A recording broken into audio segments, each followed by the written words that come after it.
Hey everybody, Jordan here, the PH is silent, and in this episode of the Saturday Morning D&D Show, we talk about DM Burnout, secrets hidden in the Dungeon Master's Guide, and a new RPG that I'm really excited for called Mothership.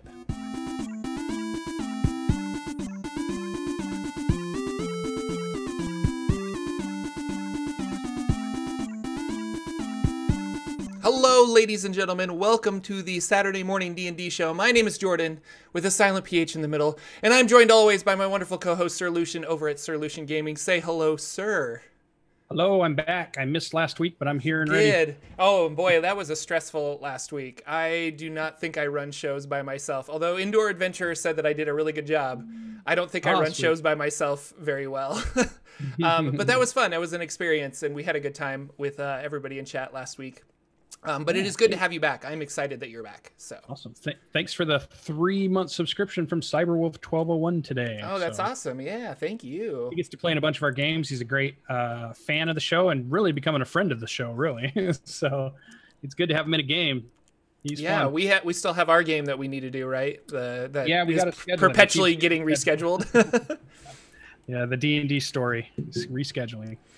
Yeah, so I guess news-wise, there was some lore you should know stuff that came out, which they were kind of hinting at, and this was with Chris Perkins and Greg Tito, and where they sit down and they'll record like 3 or 4 lore you should knows on Twitch, and then later they'll integrate those into the D&D podcast, which I used to listen to until I realized like all the information was on Twitch or on YouTube, so I was kind of watching it there instead. But they were talking a lot about cosmic contracts and planar entities, and it kind of hinted at like sigil a lot, and like hints for, I guess, future products that they're going to come out with, whether that's modules or whether that's like a manual of the planes or something. But it was really interesting. Did you take anything away from that stood out to you? Yeah, I also thought in some ways it was a little bit of a response to me, I think, because a lot of people have been saying, hey, are we going to get this other campaign setting? But yet we're doing Waterdeep as the next big book. It wasn't a different actual setting. And I thought it was very Chris Perkins like that he wanted to do a session where he points out to you, well, you do realize if you read the DMG, chapter 2 is full of everything you need to do to run something in the planes. Yeah. And so in some ways we have that. We just don't have a storyline adventure written into that campaign. So I think it was the kind of their way to say, you know, I'm sure more stuff's coming, because he made the point of you could run a campaign there. The only thing you don't have is all the cool little toys that you might get with a campaign book. That was one of the statements he made. And I thought, okay, so they're thinking about, you know, here's the structure of it. You can run your game using any of the Planescape stuff that you want, or any of the different planes that are out there. You can run in Feywild. You can run, you know a lot about Sigil and all this. But eventually it felt like down the road, they're going to give us some more toys and stuff to play with for that. And that's what the adventure books are more for. Not, hey, you can't play in the planes yet. It's just, here's some things that if you go to the planes that are going to be fun, or maybe you haven't seen before, or are new, or a different way to look at it. Because I guess over the last month or two, since we've been really diving into Mordenkainen's books, it just gets home to me that they make very little original content at the moment. They do a lot of updating and bringing back stuff from the past, which was all great stuff and all good stuff. It's cool that we can bring it forward into 5th edition, but it's interesting that so far they're I would say maybe 75%, 85% of let's retool or reimagine what we already have. Maybe there's a 25% or lower of, hey, here's a brand new thing that you've never seen in Dungeons & Dragons yet. And I'm surprised, and I'm waiting for them to make that shift, that idea that, hey, we're going to make something that has never been in D&D, or here's a bunch of stuff. Here's monsters you've never heard of. Here's artwork you've never seen. Here's factions you've never heard of. That kind of thing. So I'm waiting for it. You know, they did that with the Spell Plague. I think with 4th edition, they were just like, hey, let's try something new. We're going to have this new storyline. We're going to have like all new areas. It's going to be like a brand new Faerun. And that bombed so bad like I think the entire Wizards team was really, really excited for where this was going to go and where this was going to take Dungeons and Dragons, not just mechanically with 4th edition, but also like story wise. And it was going to integrate the Spell Plague into the novels and stuff. And there was such a backlash from it that with 5th edition, they're probably playing it as safe as possible. And it's working though, because like people are just like, we're gonna do Dungeon of the Mad Mage, and everyone's like, oh my god, Undermountain. Like even I was excited for it because I've read some of the old Undermountain stuff from 3.5, so it makes sense. But I will say that I disagree with you when it comes to the adventures, because the adventures I feel have been, although it's like this one takes place in the Underdark and this one just takes place with giants and this one does this, they have been very original, you know, and even like Tomb of Annihilation was kind of a playoff of Tomb of Horrors, but they still felt very original to me. And I think the Dungeon of the Mad Mage might be just Undermountain revisited, but this Waterdeep adventure feels very original. And I think it's going to stand out again, just like a lot of their other adventures. Well, you guys heard it. He disagrees with me. Show over. Show over. Hit the button. No more. No, I think you're right. I think, well, I would probably still argue a tiny bit. I think you're mostly right. How about that? I'll give you that. Their storytelling is way better than it's ever been. Their putting together books that are useful is way better than it's ever been. I think the storylines, for the most part, within, like, I would say Storm King's Thunder, I mean, they've done some giant stuff before, and they've talked about the Ordening quite a bit. And they even talk about the Ordening in the original Monster Manual a ton. And everybody was wondering, why are you talking about the Ordening so much? And leading up to Storm King's Thunder. But the 5th edition Monster Manual. Right. You said original Monster Manual, so I just wanted to clarify. Oh, yeah. I was thinking like not a Volos or not a... Right. To me, yeah, you're right. But, you know, Yawning Portal, what we have? So what did we start with? We started with Princes of the Apocalypse, maybe? Or what came before that one? Horde of the Dragon Queen. So... but those weren't written by... those were written by somebody else. Those weren't written by the Wizards team because they were busy trying to get the things. So I kind of don't count those. Like, and they're fine adventures, but they're not like the best adventures written. Rise of Tiamat was the same way. Like I've been told that I've read through them briefly. Well, actually, I shouldn't say this. I've only read through Rise of Tiamat briefly. But when Out of the Abyss came out, like I really feel like they knocked it out of the park with just storytelling and creating like a unique world, even though they're capitalizing on this Underdark that they know and love. So yeah, and it's not really from my side a criticism that what they've done is good or bad. I love the stuff. I'm buying every book that comes out and I'm running it with my group. So even if I say the words, hey, it doesn't feel like they're doing original work, I'm still loving all the work they're doing. And they are reimagining it in better ways than it was ever imagined, even in the first place. Like it was really good. So they're definitely doing a ton of work. And the other thing you said that I thought was interesting in your statement there, it bombed. 4th edition bombed. The Spell Plague bombed. The Cataclysm of the World and the way magic got changed around bombed. But I wonder, right? I wonder if that were to happen now, that it would be taken differently, because I feel like the fan base that you have now is not so grognard, gatekeepery. I've been playing for 20 years. How dare you change it from the way it's been mentality?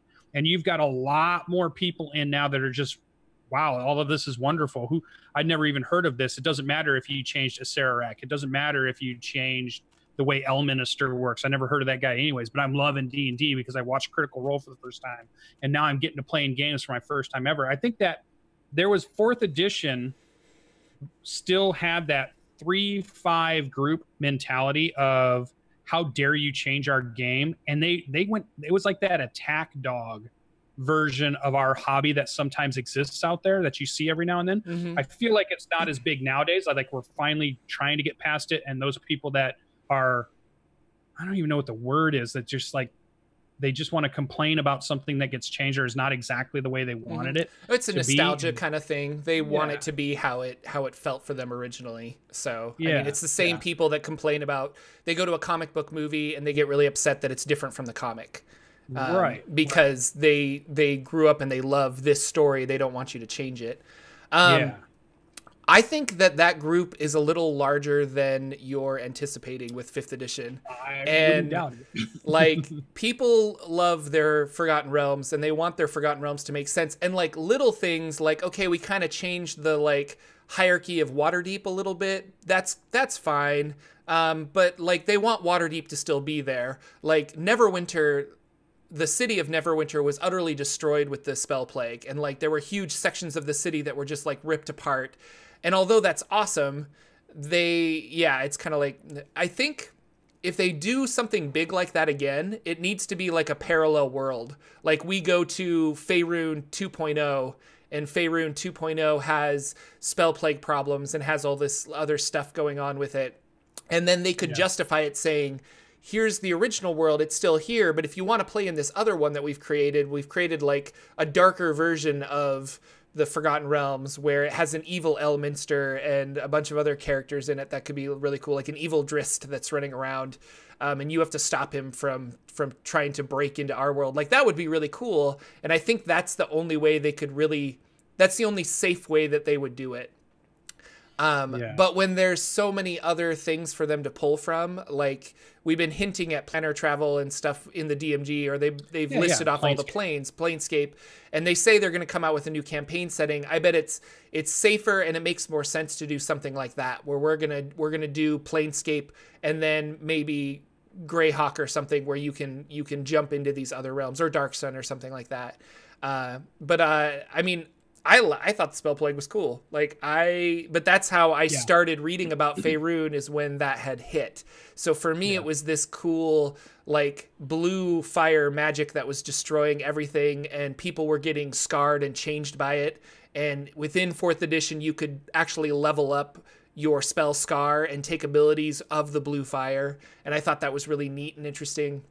But the backlash was just too much. So, and I understand, like, people, you get attached, you get that nostalgia feeling, you don't want it to change, even though the nature of Dungeons and Dragons is that it is a living world, and it does change with the games that you're playing in. So, well, in my version that I'm running as a DM that has been ravaged by the giants in the north has nothing to do Forgotten Realms wise what Jordan's Forgotten Realms looks like, or what Indoor Adventures Forgotten Realms looks like, or Cyberwolf's Forgotten Realms. It doesn't, those are all different, and that's the basis of the game. So it's always funny to me when people want to get on there and argue about, the lore and this is how it should be, or here's what's logical, or whatever. I'm just like, we're playing elves and we're throwing fireballs at each other. I'm not sure we can use today's logic on just about anything in the game. We just got to roll. Yeah, no, I'm really excited for the video I'm going to release this Wednesday. And so, sneak peek, it's called Why the Forgotten Realms Matters. And I actually made this like video essay on why I feel the Forgotten Realms is important to Dungeons and Dragons. And it's exactly what you're saying, is that, Lucian has his version of the realms and he runs games in it and he does whatever he wants. And I have my version of the realms and I run games in it and I do whatever I want. But we still have this like shared experience of playing in the realms, even though our games are completely different. And I really like that aspect of it. Completely destroyed in mine. Tribor has been wiped out by the giants in my campaign. That's cool. I bet I could go to Tribor in yours. Yeah. That's cool. And chat's really digging on some of the stuff we've been talking about. They're going to town today because it is funny. It's not, I don't know if it's newsworthy, and a lot of people spent a lot of time about not signal boot, using all these terms. Like, I'm not a Twitter guy. I'm not this person who understands all the terms that come up, but signal boosting, gatekeeping, and all these things you start to learn about it if you're just in the community, because a lot of it has come up lately. And this week it seemed to just rear its ugly head again, where, somebody would say something online and then it would start to just propagate everywhere. And then people would start, there was the funny thing that everybody was talking about is the hashtag D&D gate, where they tried to turn the conversation into just cool descriptions of a gate, which I thought was a funny way to move that conversation around. And it's not that conversation shouldn't be happening. And I don't even know, to us, it's not something me and Jordan talked about that said, hey, we should address this and we're the voices of community or anything like that. It's just, sometimes it comes up and it happens and we hear about these things and then, we end up talking about it. But it all comes back down to, I really wonder, I feel like, I'm hoping, maybe I'm optimistic, but I feel like the community we have now though still has plenty of the old community in it, is more of a community that accepts change, more of a community that accepts the direction Wizard of the Coast wants to go. And if they came out with something that was a very fourth edition like rules change or classes, or they maybe prestige class comes back, or they just bring something crazy out of the hat, I feel like the community now, though we'll have detractors, will be more accepting than it ever would have been back when fourth edition hit. Like fourth edition hit at a time when nobody wanted it to change. They didn't, the 3-5 players or the 3 players, they didn't want change, they wanted more, right? So then D&D came out with change, and that's not what they were ready for. They just wanted more of what they already had. Nowadays, fourth edition happened, kind of did like think of it as like a wine tasting, and you rinse your mouth with, something else because you're ready to go on to the next wine. It put that buffer there to say, okay, now after fourth was done, now people weren't ready for more of the same or even going back to the original. What they were ready for is change for the better. And I think that's where we're at now. So who knows where we're at in the cycle. We're 10 years into fifth edition at this point, right? Was it 2008? Really? Is it? How many years is it? Somebody in chat don't know how many years we've had fifth edition. Maybe it's... I don't think 10. I thought it was 10, but maybe it's got to be like 6. 7 or 8. No. Right? 6? 6? I'm way off. I'm trying to think, where was I in... No, because I was not playing D&D in 2008. Yeah, no, 5th edition is not that old. All right, somebody in chat, give us a date on when 5th edition came out. Oh, George's looking it up. I am. I'm typing right now. Chat, you lost. He's getting it. Yeah, it's second half of 2014. 5th edition was released. Okay, so 6 years then. All right. So in a 6-year cycle, well, how long did 4th edition go for? What was the year cycle? That 4th edition... Start to stop. How many years was that? 2008 to 2014. So 6 again. Yep. Well, it's 2018, so 5th edition has only been 4 years. 4. I can't do math. You can't do math, no. But yeah, and then 3rd edition, 3rd edition was 8 years from 2000 to 2008. But they put the kibosh on 4th edition a little early because of the backlash. Yeah, so I think so. Yeah. And they were playtesting it earlier, so if you count the playtest, there's some extra time with 5th edition. But I don't know. I disagree. I think there's a nostalgia of the Forgotten Realms, but part of me does agree with you because I think the community is very accepting, and they have already done some like world-changing events, like the Death Curse, for example. But they made it this optional thing. Like if you want to play in the Forgotten Realms, you don't necessarily have to have a Death Curse. Like we're not saying you have to have a Death Curse. But when 4th edition came out, it was kind of saying like if you buy the new Forgotten Realms campaign setting, there's here's a whole bunch of info on the Spell Plague because that's what's happening. And Dragonborn are now here and a bunch of other things and stuff like that. So I don't know. It would be curious if they did say like Neverwinter disappeared, but I think if they do that, they would isolate it to an adventure, and the adventure would be how to get Neverwinter back onto the Forgotten Realms, onto Faerun, because they don't want to like permanently destroy these iconic cities and these iconic things that they've created. So. Well, and it also seems like their relationship with Ed Greenwood seems really strong at the moment too. Like, I don't know if I think that's gone up and down over the years with the, Wizards of the Coast and him, but it feels like right now there's a lot of support for him. Like you're seeing him show up at some of the streams. They talked about hanging out with him at GaryCon. So they're really embracing the guy who really kind of designed Forgotten Realms books and really introduced it to all of us. They're kind of saying that in chat, which I think is true too. And I think the overall point I think I was going for was I feel like the community is different than it was 4 years ago. Yeah. There's been a change in the community, and I think the debate could be what type of change and how has it changed and where has it changed and what has changed, that kind of thing. But there's a difference between what was the community 4 years ago and what the community is now. And I feel like the one now I like better than I like the one 4 years ago. 4 years ago was all about you were accepted if you've been playing for a long time. You weren't necessarily as accepted if you were newer. It was harder to be newer at that point, I think.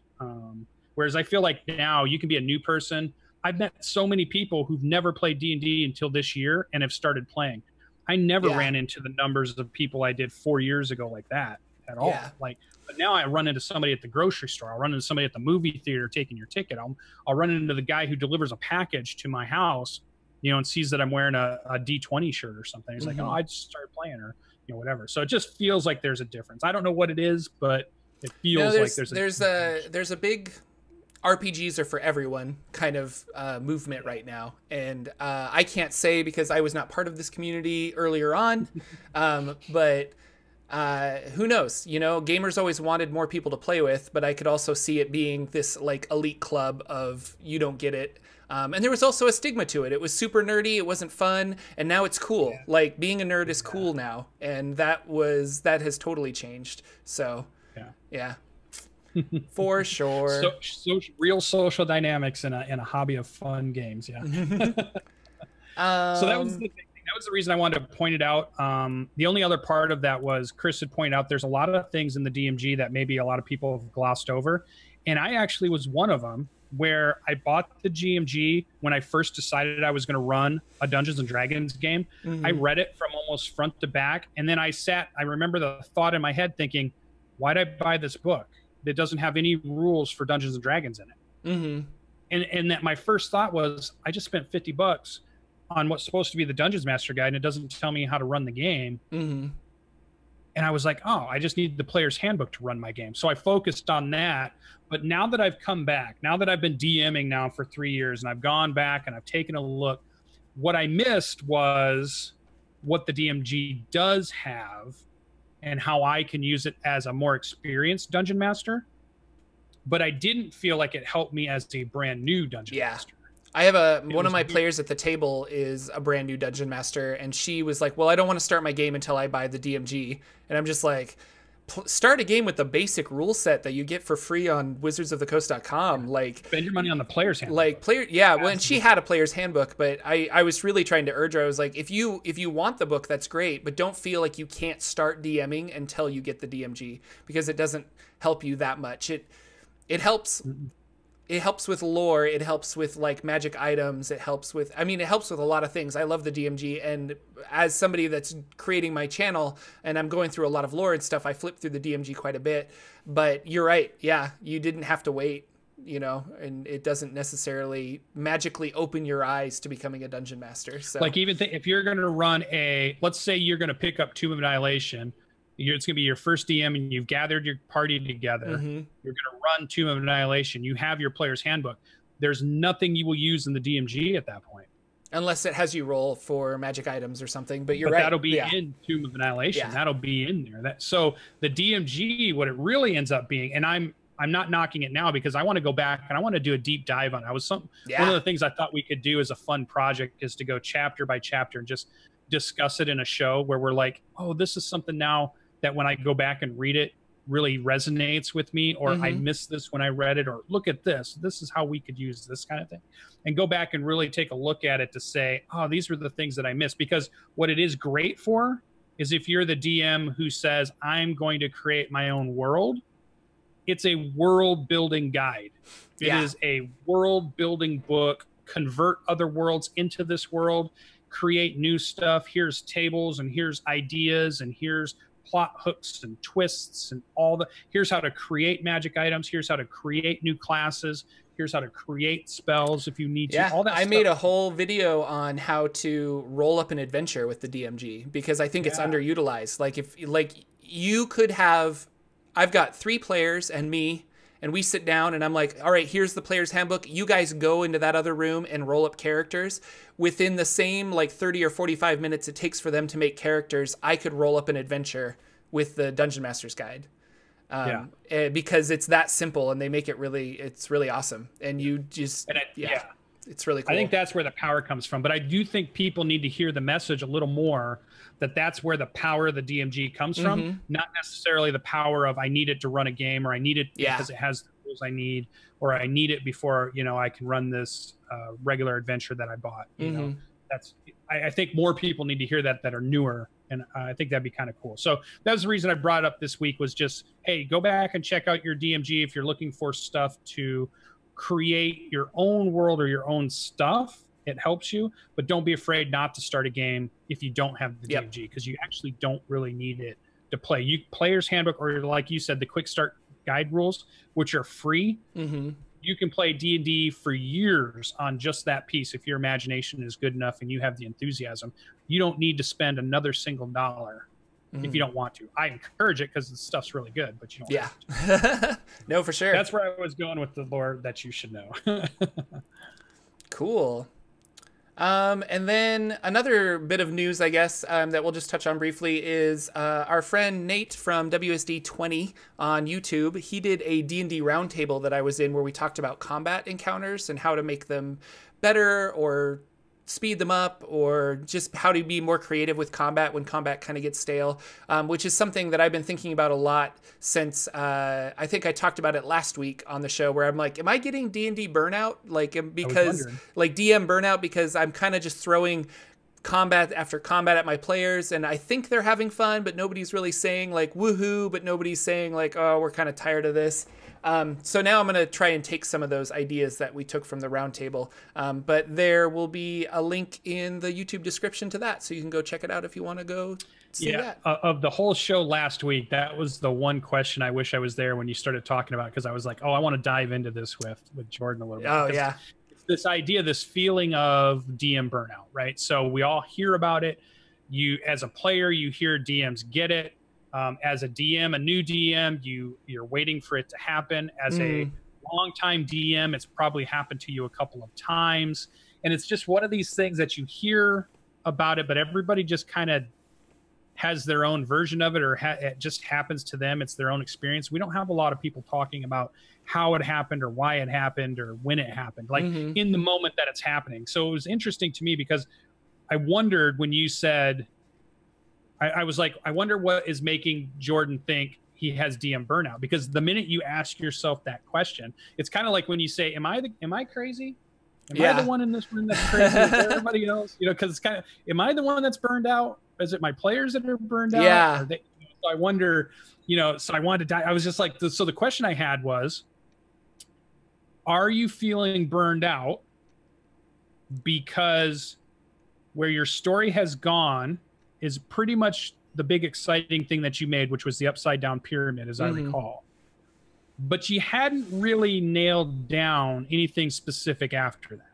Yeah. And so now you're getting close to them having to deal with that. And you don't have the enthusiasm as much as you had when you had the idea of, hey, I have this underground pyramid and this could be super cool and I could do this and this. But now your next idea hasn't really coalesced. Or is your burnout happening because your players' schedules aren't happening often enough? I don't know. So a couple things. I think that's it. Is I was really excited for this pyramid. They're finally there, and I don't have an exact idea of what I'm doing next. I've been thinking about that a lot. We didn't play this last week, so I've had 2 weeks to kind of really think about, like, what do I want to do? And I've got a couple of paths that I want to take them on, and I've actually been changing up the dungeon to match these new paths, or drop subtle hints as to what's going on. And I think I have a really good idea for how to, like, wrap it up, which I'm excited for. And that's really what it comes down to. Like, what are you excited for? That's where DM burnout, because if you're not excited for the adventure you're running anymore, I think that's what DM burnout is. But on the other hand, I also feel like my players are not enjoying what I've created as much as I had fun creating it. Which is this backlash where you kind of feel like, oh, well, if they're not having fun, like, why are we even doing this? And it was the last time we played, I think I threw too many encounters at them, like combat encounters. And so they go into another room and they're like, oh, we're fighting again. And so the whole day we played for like 3.5 hours. There was one puzzle that they didn't really understand and care for. And then like 3 encounters that were just back to back.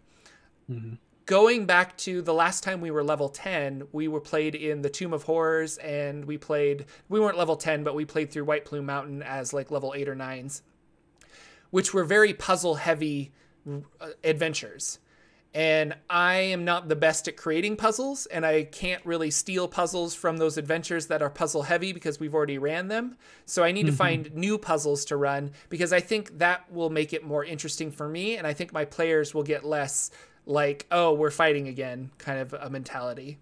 So it's RP opportunity, right? Right. Because if you're running combat after combat after combat, there's not a lot of discussion, dialogue, subterfuge, learning about a new faction, learning about a new people, trying to figure out, you know, that stuff's not happening. It's just, hey, we're just slamming heads, which I like, and I get it, and I run it for my players all the time too. Like, they've been fighting spiders now in my campaign, we'll talk about it, over and over and over, and I have this fear a little bit in the back of my head that, are they going to get bored because I keep having them fight spiders? But that's the main storyline. That's the it's Spider Mountain. The mountain's full of spiders, and they have to find a way to stop that. And it's like, it's gonna be lots of battles of spiders, but is it too much? Is it so? One thing I'm trying to do to encourage roleplay is I took out a couple of rooms that had encounters, and I'm trying to put murals in there so that there's something for them to look at and be like, what does this mean? Like, and so, for instance, they walked into one room and it had a painted mural of the inverted pyramid floating over a city.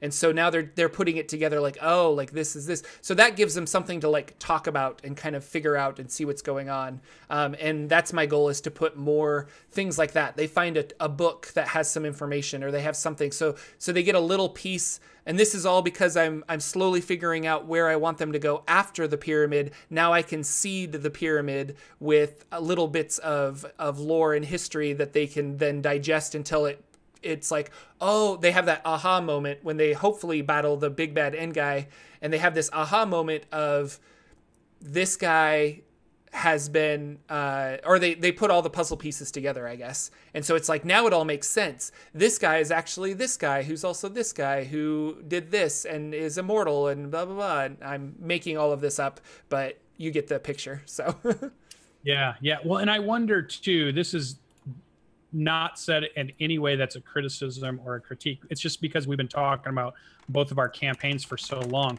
You just said something that struck me interesting, where you said, I'm thinking about where I want them to go next after this pyramid.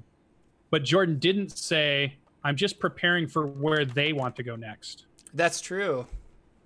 You know, and that's an interesting thing, because I've been doing the same thing with, I have this cool storyline that I want them to follow.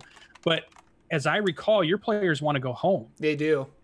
Their mindset is focused on, because you threw them to the desert, that they want to go home. So I wonder what happens if you keep stringing them along and not letting them go home. What happens?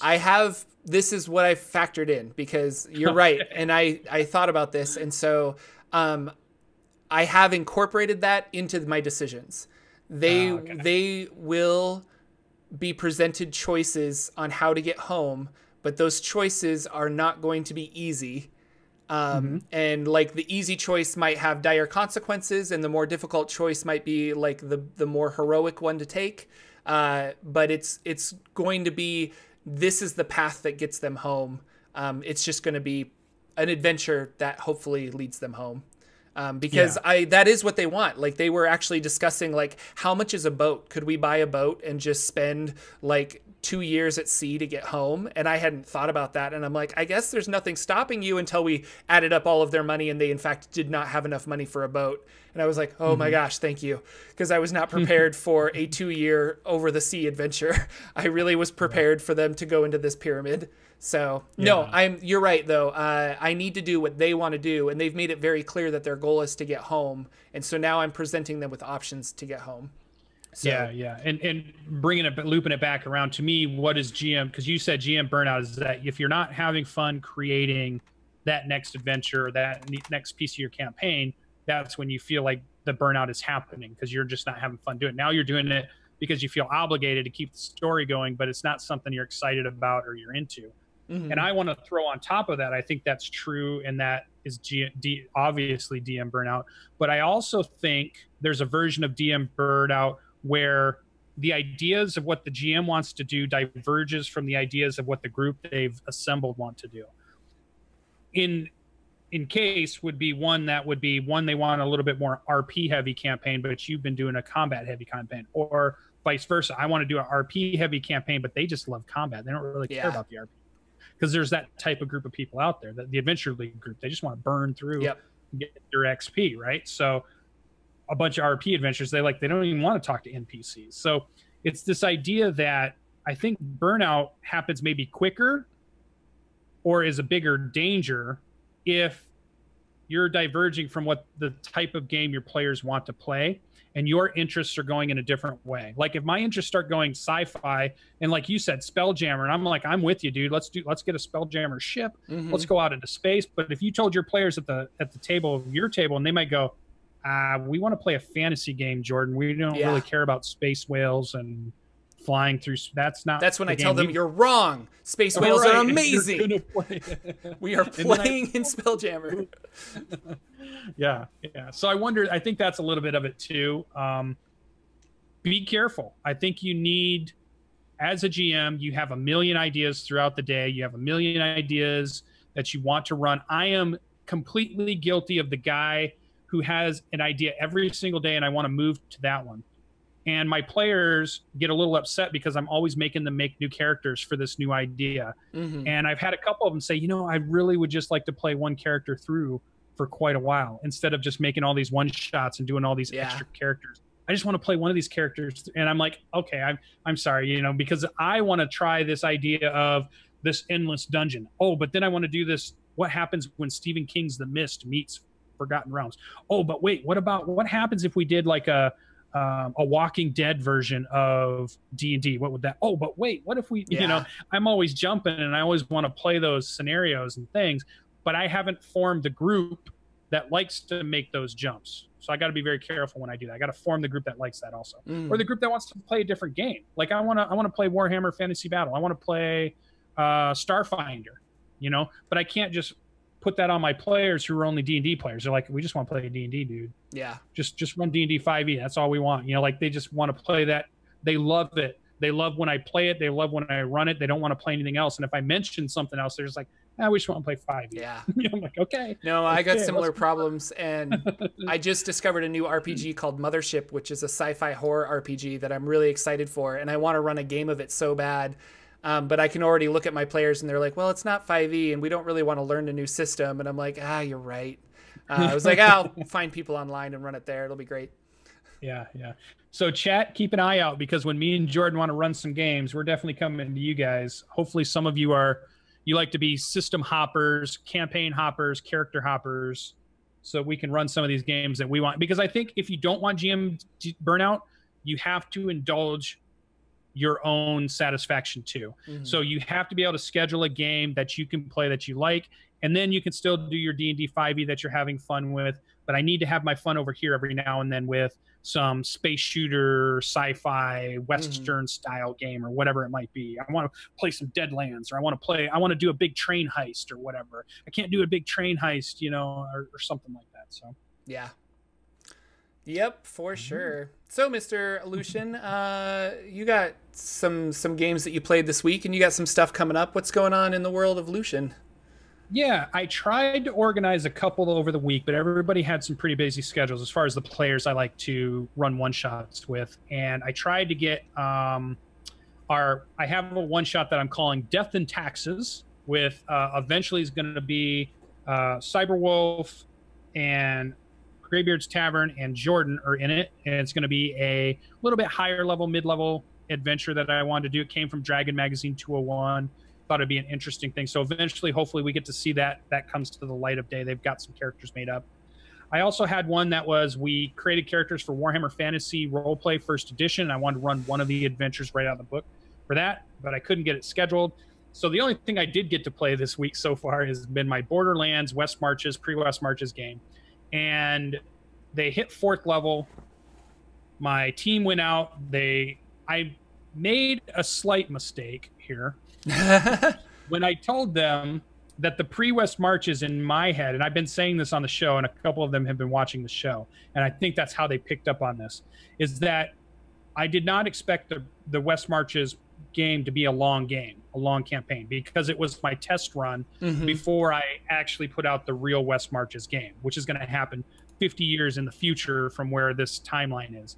Well, they've all caught on to that, and they've all now are starting to shift gears into, well, why aren't we just making new characters? Why are we still playing these ones? And the reason was that I had thought in my head I would just wrap it up in a nice climactic moment where some of the players, in my head, I wanted some of the players to survive and some to die, and then maybe some of those survivors become NPCs in the new town for 50 years later from now, and then some of them are the ones that died are legends, or they have statues erected, or some cool thing that said these were the original adventurers that were here, but now we're ready to launch the new game. Well, they've been hearing me say that now, so now the players themselves are like, they're already thinking about their next character. They're already thinking about, well, I want to play in this thing.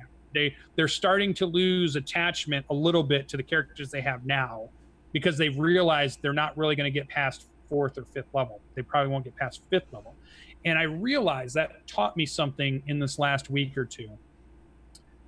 Players can play differently, or they can act or react differently the moment they know how long your campaign's going to go. And if you tell them to build a character, but then you tell them we're never probably going to reach past 4th level, that's a very different experience from the player perspective than you saying, hey, we're going to play a campaign, create a character. Because if you don't give them a timeline, they are thinking about what I'm going to take at 4th level, what I'm going to do at 8th level, what's going to happen when I get to 12th level, and then hopefully I get to 18th level, and I can't wait to, oh, this character's going to be so cool. And it's going to go through this cool giant story arc about I lost my brother and I have to find him, and maybe I'm the lost prince of this kingdom, and I'm the baron, you know, all this stuff's going on. But then that hammer drops to say, oh, this is a short campaign, guys. You're not really getting past that. So yeah, I think you got to be a little careful not to hammer your players' enthusiasm by letting them know where the deadline is too late or not soon enough. Like, I think you need to tell them at the beginning of the campaign where you think this is going to go and how far you think it's going to go, so that everybody's on the same page. And because they get attached to their characters, and I forget about that. Like, and I think I forget about that is because I'm a guy who will make a character every single week, a concept, build a character, a storyline behind it, a background, some cool thing. But every week I'm doing another one, and every week I'm doing another one. And I love it. I enjoy it so much. I think most of my players, they love their one character they built. They're not thinking about the second character, the third character they're making. Yeah, you're also not playing these characters that you're making. Yes. And I think, like, I'm super attached to my Adventure League Bard, and I did not know that I would get this attached to my Adventure League Bard, but like, I've gone through trials and tribulations with him. And so like it's like you get really attached to this character that you have been playing. But I do the same thing. Like, I make all kinds of fun character concepts. There's a dwarven wizard I really want to play that I haven't got a chance to like do anything with yet. But no, I think like you need to play those characters on a consistent basis, and you really want to see them grow and level up. And it's fun to, what secrets do they hold? So.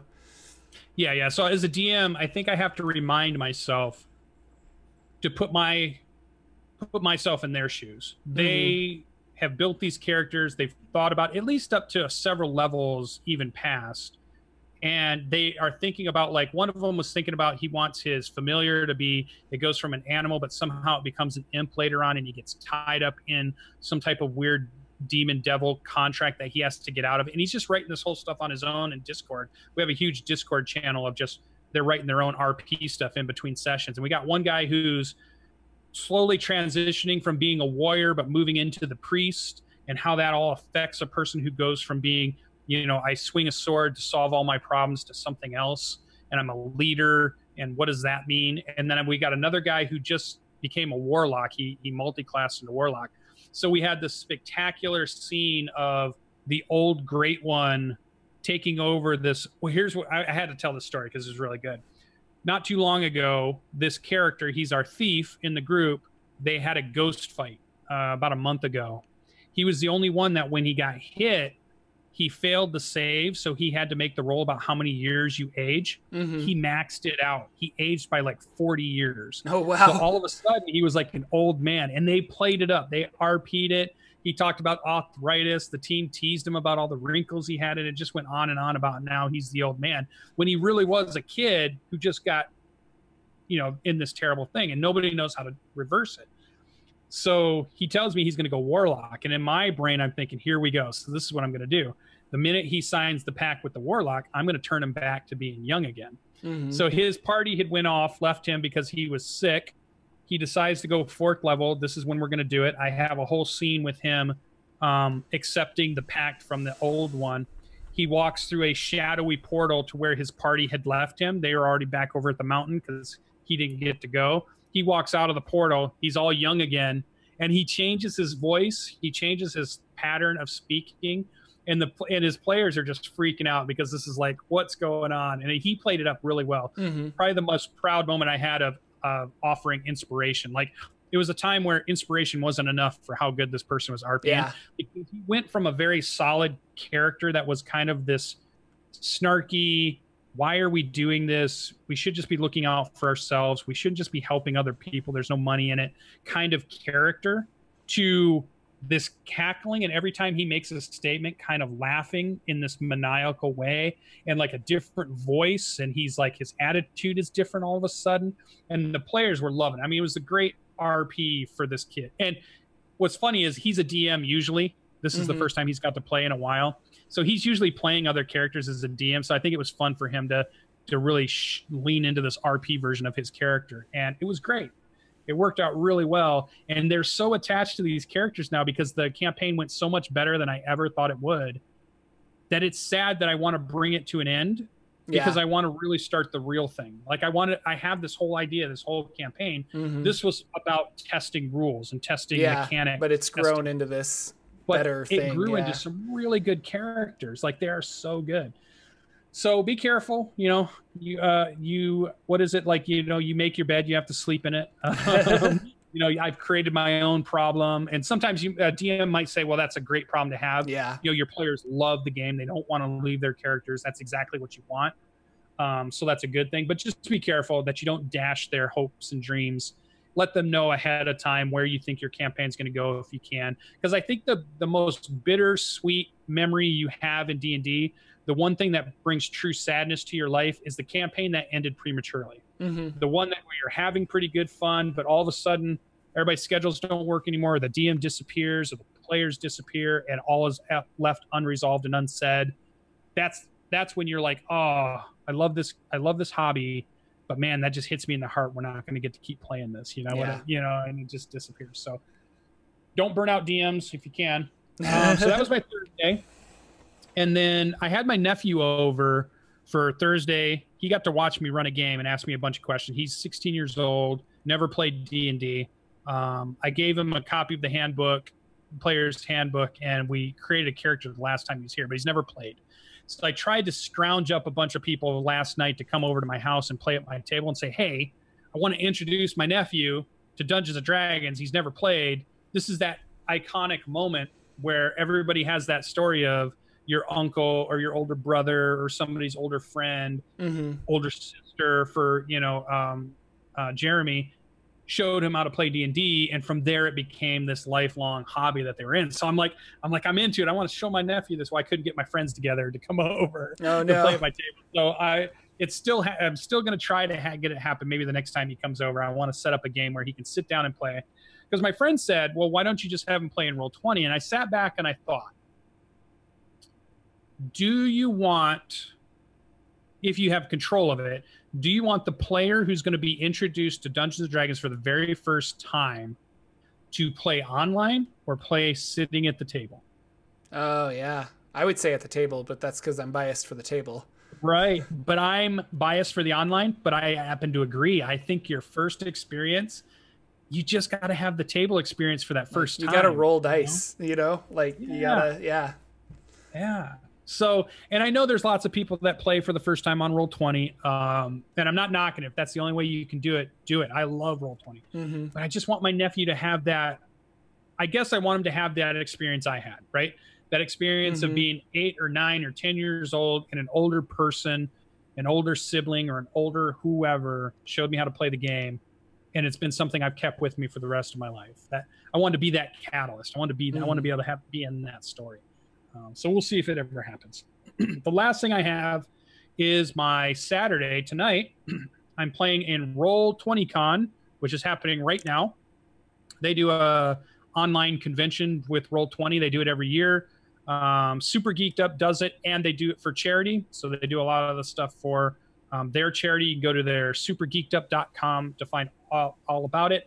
I played last year, and they graciously invited me to play in some games this year. I only chose one, and I'm going to play in Conan Adventures in an Age Undreamt Of, which is, it just came out this last, I want to say year or so, maybe 2 years, from Modiphius. It's the same group that does Star Trek Adventures. It does John Carter from Mars. It does Attention Cthulhu, or it's like Achtung Cthulhu, and a bunch of other games. Modiphius has a ton of games out of the UK. So I'm going to get to play that. It's a 2D20 system. We're going to play it tonight starting at 10 p.m. Eastern, and it's going to be pretty fun. I'm going to get to play in Conan, sword and sorcery style game. I love the Conan movies. I love all the stories. There's comic books. There's books. Can't wait to get in it and see how it goes. I rolled up what is called basically a nomad. I have no idea how it's going to work out. That's the most fun, though. So yeah, so the character sheet is... I don't even know if it'll show up on camera, but it'll probably get glared out. But the character sheet is crazy. Super detailed, yeah. Yeah, if you can see the colored version of it, looks pretty cool. But if you want to check that out, that's going to be tonight at 10 p.m. Eastern over on supergeekedup.com. You can also find it on his YouTube channel, Super Geeked Up. They do a lot of cool stuff, if you haven't seen his channel, about talking to... They go to Comic-Cons, and they talk to all the people that are in the shows and the comics. And they do a lot of roundtable talks with actors and writers and screenwriters and that kind of stuff. So they're a pretty fun group to check out. So that is all of the stuff I have done in Dungeons & Dragons this week. Sweet. I took up the whole hour. Yeah, it's... Well, hey, everybody, thanks for coming out. No, we got 8 minutes left. What did Jordan do? Well... I had something I wanted to talk about. I didn't play a game at the table, but I did play Adventure League. But I'm going to not talk about that, and we can save it for next week maybe, because it's still an interesting kind of... I thought it was interesting. But what I did want to talk about is, really quickly, this Mothership sci-fi horror RPG that I discovered. So I listened to a lot of role-playing podcasts, which I'm sure plenty of you guys do. And one of the ones I listened to is Bored with Life Adventures. And they're just a 5e actual play podcast. But they took a break from their game, and they took their players with the creator of Mothership, whose name is Sean McCoy, and to kind of beta test this Mothership sci-fi horror game. And I was so taken with it. Like, it was just really cool. The concept is really neat. Like, I like the Alien franchise. I just like sci-fi horror. I just think it's really cool. You know, Dead Space, things like that. It's really awesome. So in the game, it's really easy to panic and get stress and fail, because how you roll your stats is you take 6d10 and you roll your stat. So you roll like body and mind, and I forget the other ones. There's like courage and things like that. And then you add it up. And so you have a max of... You can get anywhere between 6 and 60 for your stats. And then when you're presented with something, like if something spooky happens and you need to roll your courage, and it's not actually called courage, so I feel bad. But if you need to roll that, you roll percentile dice, and you're trying to roll under your stat. So on average, you get stats in the 30s. So you have like a 70% chance of failure for a lot of these rolls. And when they were playing the actual game, they were going through and they were rolling, and it's like, okay, you failed that, you roll 1d10 stress, and every time you accumulate stress, it like builds and builds and builds, and the tension kind of builds with that. And then when you're presented with something really spooky, you have to roll a panic roll to see if you panic, and that's based on how much stress you have. And then bad things happen when panic happens. It was just a really cool concept. It was really cool that they were playing with Sean McCoy, who is the creator of the game, and he was their DM. And at the end of the podcast, they were basically saying like, hey, if you want rules, tweet at Sean McCoy and maybe he'll send you some. So I totally tweeted him and he's like, we're going to put this on DriveThruRPG in a couple days. I'll let you know. And he tweeted me back saying like, here's the link. It's currently on DriveThruRPG. I would really encourage you guys. It's only like a 40-page RPG, and it's got loads of information in there for only being 40 pages. Really, really cool game, and I want to run it. And so it's for pay what you want on DriveThruRPG. If you're going to Gen Con, they're going to have a limited printable release there that you can purchase, which I think I will because I really think it's an awesome thing. So I don't know. That might be the next game that I run. If you're interested in a sci-fi horror game, Lucian, maybe I'll run it online. So cool. Well, my favorite movie of all time is Aliens. Oh my gosh. That is, I put like James the best Cameron's movie. Aliens at the top. And I love it because it has everything I want in it. It has the horror, but it also has the sci-fi military a little bit in it. And I'm just huge into that. So it was my favorite. Right next to that is then Alien, the regular movie, is my next favorite.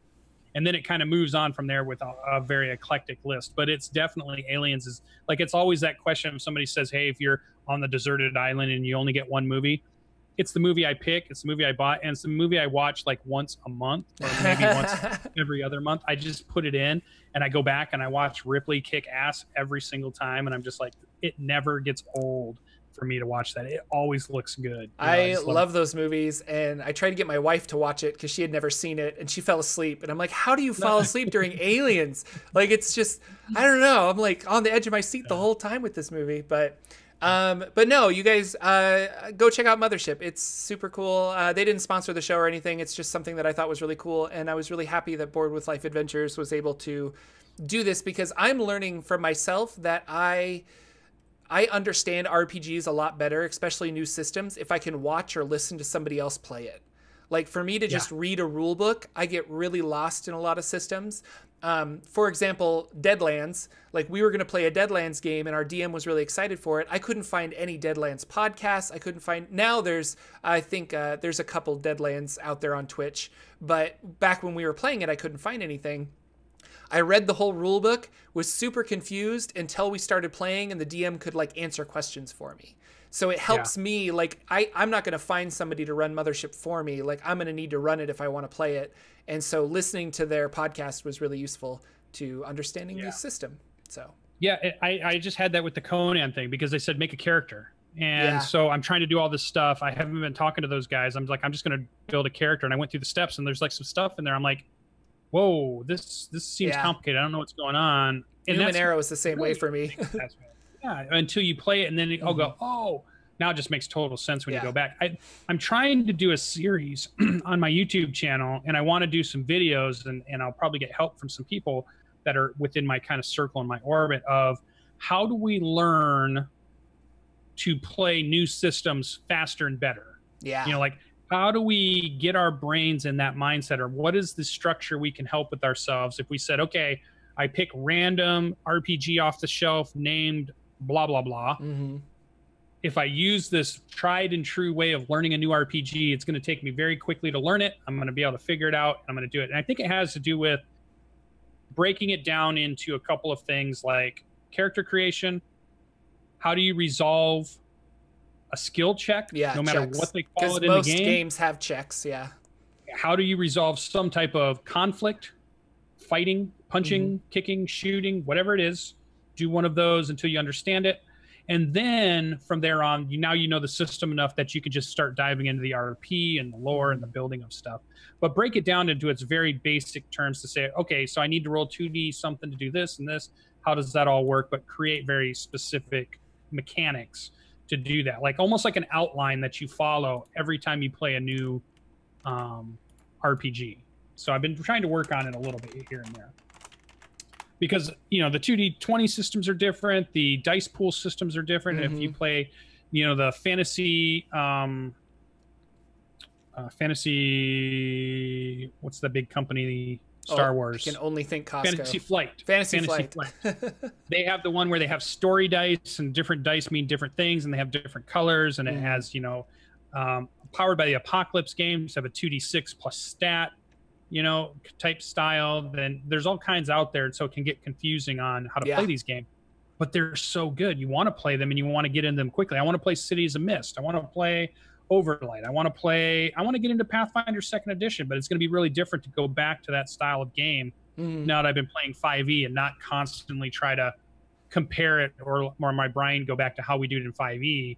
No, I just need to think about how I'm going to do it in Pathfinder 2nd Edition, or how I'm going to play Warhammer 5th Edition's coming out, or whatever it might be. So, and there's so many games coming out that I want to play them all. Yeah. Yeah, no, 5e has definitely opened my eyes. I liked 5th Edition, and then when I played that Numenera game, I was just like, man, not only do I love 5th Edition, I think I just love RPGs. And because before it was like, well, no, I'm really the fantasy RPG guy. I really like 5th Edition Dungeons and Dragons, but I'm just like, no, I want to try all these stuff. I found another one called Straight to VHS, where you're making like an 80s buddy cop movie. Yeah. And I was like, this is so cool. I want to play all these systems. The Nice Guys. We could play an episode of The Nice Guys. See? That'd be so good. That'd be so fun. All right, we are at our hour. Sunglasses. We got to play with the sunglasses on the whole time. And get little mustaches. Yeah, that'll be great. Thank you guys so much for coming out and watching us chat. It's always a pleasure to have you and to interact with you. We love you so much. Thank you guys for watching on YouTube, for liking and commenting, and thanks for listening on the new podcast that we have. So it's really exciting. We've gotten some downloads with that. So it should be out there on everything now. Like if you're Android, if you're iOS, it should be out there in iTunes and various other podcasting places. So go look for us there. And with that, I think we are done with this episode of the Saturday Morning D&D Show. We will be back next week. If you have questions for us, send them on Twitter. Me and Jordan are on Twitter quite a bit. All of the links will be in the video description, so you can see stuff. And I'm sure he'll have a link to Mothership by Tuesday Night Games right in there, so you guys will be able to go to Drive Through RPG and check it out. And then if you need to get a hold of us, because chat was really hopping today with lots of good discussion, but we had so much to talk about, we barely went over and looked at it. But I'm going back and rereading all that stuff. That's been good, guys. Go to those videos and put that stuff in the comments so we can keep that great conversation going. There's a good set of people commenting on those videos and starting up good conversations. We just want to keep that going because it's really good stuff. But other than that, thanks, guys. Yeah, thank you so much. We will see you next week with another episode of the Saturday Morning D&D Show. Goodbye. Bye. We love you.